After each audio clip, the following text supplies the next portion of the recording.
22 या 25% पार्टी है और 13% नेता है, अगर मैंने ठीक वो सुना है। पार्टी आइडियोलॉजी पर सबसे 25% पार्टी आइडियोलॉजी और 13% नेता है। मुख्यमंत्री का चेहरा 13.5%। अगर ऐसा है तो ये योगी जी के लिए चिंता की बात है।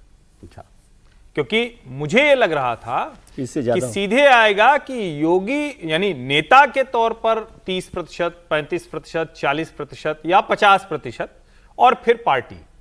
लेकिन पार्टी अगर 25% और 13% योगी आदित्यनाथ हैं तो एक तो ये बहुत बड़ी चीज है। इसको जो राजनीतिक तौर पर जो विद्यार्थी हैं, जानने वाले हैं, इसको समझेंगे कि इसका मतलब क्या होता है। ये लीडरशिप को मैसेज के तौर पर कह रहे हैं आप? नहीं, आप किसी भी तरह से देखें, इसका मतलब ये हुआ कि हम लोग जो सामान्य धारणा है ना कि भाई योगी के पीछे सब कुछ चल रहा है, एक ये।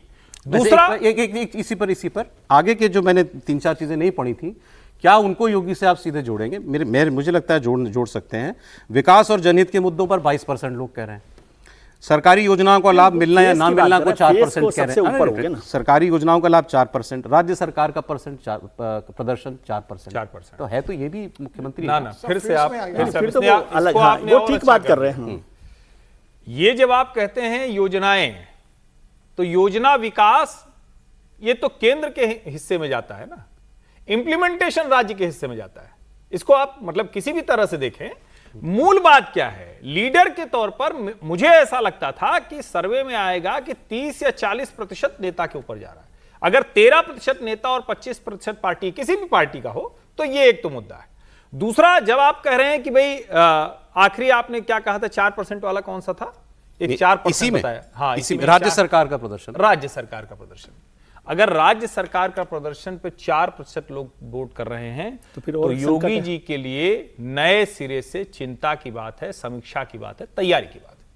अगर राज्य सरकार के प्रदर्शन पर 4 लोग और नेता के तौर पर 13%। ये बात आप ये तब कह रहे हैं, और ये भी कह रहे हैं साथ में कि ओवरऑल ये फेवरेबल दिखा रहा है। ओवरऑल तो फेवरेबल है, बीजेपी की सरकार आएगी। मतलब मैं बिना सर्वे के मानता हूं कि फेवरेबल है, अभी योगी जी के पक्ष में है। और मैंने तो अभी वो पता नहीं आगे शायद वो बयान आप दिखाएं जिसमें योगी जी ने कहा है, अगर वो कहा है तो मैं पहले बोल दे रहा हूं, वो जो कहा है ना कि मैं 3400 नियुक्ति पत्र बांट रहा हूं, 6 महीने के भीतर 1 लाख नौकरियां नियुक्ति पत्र बांटूंगा। अगर 1 लाख सरकारी नियुक्ति पत्र योगी जी ने बांट दिया तो फिर तो यार सारे सर्वे और दूसरी तरफ चले जाएंगे। अच्छा, एक दूसरी चीज जो मुझे जिसकी ओर ध्यान विजय जी ने दिलाया, इसकी भी बात हमको करनी चाहिए।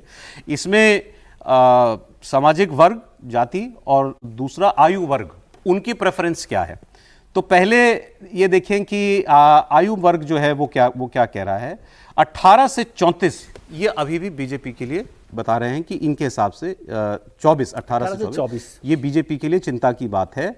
इसमें 50% सरकार के प्रति जो है वो 50% दूसरी ओर जाते हुए दिखाई दे रहे हैं। और 18 से 24 में 38% लोग जो हैं वो योगी आदित्यनाथ के पक्ष में, 44% अखिलेश यादव के पक्ष में दिखाई दे रहे हैं। 45+ इसमें बीजेपी की पॉपुलैरिटी बहुत ज्यादा है, 60% से ज्यादा पॉपुलैरिटी इस आयु वर्ग में दिखाई 70% पर जी। और अगर जातिगत समूहों की बात करेंगे, अपर कास्ट में बीजेपी बड़ी मात्रा में पॉपुलर है, 71% के करीब। मुसलमानों में 63% समाजवादी पार्टी गठबंधन।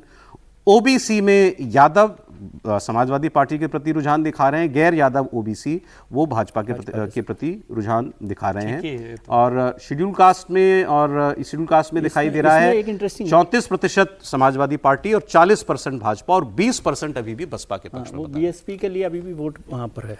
बसपा का वोट अभी भी गिरा पड़ा भी 10% वोट है। हर हाल में जो है वर्स्ट केस में भी 10% वोट जो है जी हाँ मायावती जी को जाता हुआ दिखाई दे रहा है। सर, क्या निष्कर्ष निकाले इस सर्वे का? देखिए, मुझे लगता है कि जिस तरह की उम्मीद हम लोग कर रहे थे, पहले चर्चा भी की है यूपी को लेके, उसके मद्देनजर तो ये थोड़ा सा मुझे निराशाजनक लगता है बीजेपी के लिए। जी, अगर योगी के 10 साल के शासन के बाद भी और अखिलेश 10 साल से सड़क पर हैं, तमाम मुश्किलों में हैं, फासला उनके और योगी जी के बीच में कुल 9% का है, वो चिंताजनक है। परसेंटेज वोट की बात करें तो उसमें फासला बल्कि और कम हुआ है। बीजेपी 2% लूज कर रही है, एसपी 2% गेन कर रही है। और ये तब है जबकि एसपी के 2 बड़े अलायंस पार्टनर अपने अपने क्षेत्र में वो बीजेपी के साथ चले गए।